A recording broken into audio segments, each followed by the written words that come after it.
The develop module, similar look to the library module. There's a central working area and panels on the left and panels on the right. The panels on the left have changed. You'll still see your collections on the... Should still see your collections. Wait a second. Let me break this down. I have so many presets. Here are your collections.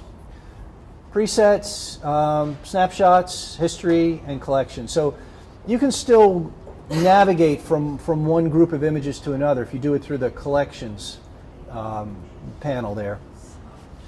And on the right are a whole bunch of tools. Usually, I don't know, they kind of, in theory, it's working from top to bottom with the exception of, I think this is the most important, and getting your camera profile first. Once you select that, I would go back up to the basic module and start working in that.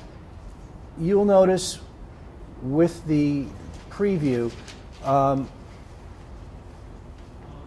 when you hover over something, any one of these presets, you can see changes happening. Maybe it's a little bit less noticeable here. You can see, so you get an idea of what it's going to look like before you even click on a preset to commit to it.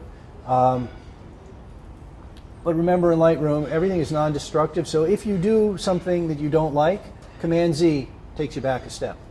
And Command-Z again takes you back another step. So you really can't screw up too much. So over on this side, we start with the histogram, and then we go into the tools, and then the basic panel, and tone curve, and some other panels on the way down. And again, you have a toolbar with this similar choices that you can have in the bottom, showing if you want, and you also have your film strip.